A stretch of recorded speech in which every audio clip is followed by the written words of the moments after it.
Hello everyone, আজকে 8 তারিখ, এখন বাজে 3:30। আমি রেডি হয়ে বসে গেছি, কারণ আমি রেডি পুরো কমপ্লিট। মা বাবা খাচ্ছে, খেয়ে নিলেই আমি বেরোবো আর যাব। তোমাদের বলেছিলাম ঘুরতে যাচ্ছি। এখানে বাবি ফোন দেখছে। এই দেখো আমার ব্যাকপ্যাক পুরো কমপ্লিট, ট্রলি তো পুরো। আর এই প্যাকেটের মধ্যে নিয়েছিলাম, আমার বন্ধু আসছে, ওর ব্যাগে দিয়ে দেবো ব্যাস। আর এটা সাইড ব্যাগ আমার কাছে থাকবে, এর মধ্যে সব টুকটাকগুলো আছে, সামনে থাকবে ব্যাস।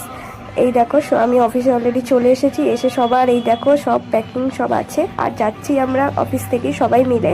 তো এই একটা ব্যাগ হয়েছে, এখানে আরও অনেক আছে। আর অলরেডি আমরা ট্রেনে উঠে পড়েছি, ট্রেনও সময় মতো চলে এসেছে। আর এখন আমরা সবাই মজা করছি, করতে করতে এবার ডিনারে বসে গেছি।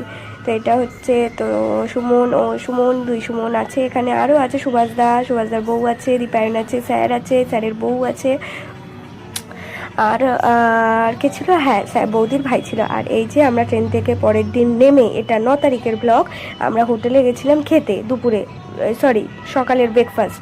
তো খাওয়া দাওয়া করে তারপর রওনা দিয়েছি গাড়িতে চড়ে গ্যাংটকের উদ্দেশ্যে। ইয়েস, গ্যাংটক ঘুরতে যাচ্ছি। তো আরও অনেক জায়গায় যাচ্ছি, তো সঙ্গে থাকো, দেখতে থাকো। আর এই যে গ্যাংটক যাওয়ার রাস্তা শুরু হয়েছে, এখন চলবে অনেকক্ষণ। আমি অনেকটা বমি ক্লান্তি হওয়ার পর একটুখানি ফ্রেশ হয়েছিলাম, তাই একটু ডান্স করছিলাম। আর আমার একটা প্রিয় গান চলছিল, হাওয়া হাওয়াই। আমার এখন ওটা খুব ভালো সং, ভাল লাগছে খুবই। তো সেই জন্য আমি অনেকক্ষণ অসুস্থ থাকার পর তাই একটুখানি মজা করছিলাম। তাই আরও সবাই মজা করছিল, গান চলছিল। এখানে সব মিউট করা আছে, না হলে কপিরাইট চলে আসবে। আর এদিকে পাশে রাস্তা দিয়ে যাচ্ছি, এরকম একটা ভিউ ভীষণ ভালো লাগছিল।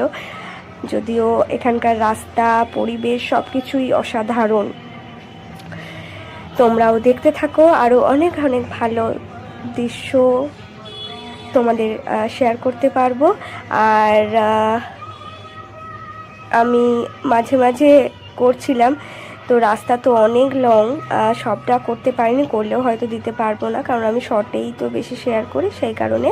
আর যদি ভালো লাগে একটা ব্লগটাকে লাইক করে দিও। হতে পারে কয়েকটা দিন আমি একটু মিস গেছি, ঠিক মতো আমি ভিডিও দিতে পারিনি, তার জন্য।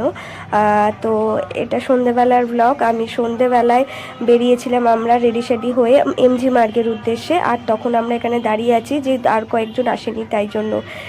তো এখানটা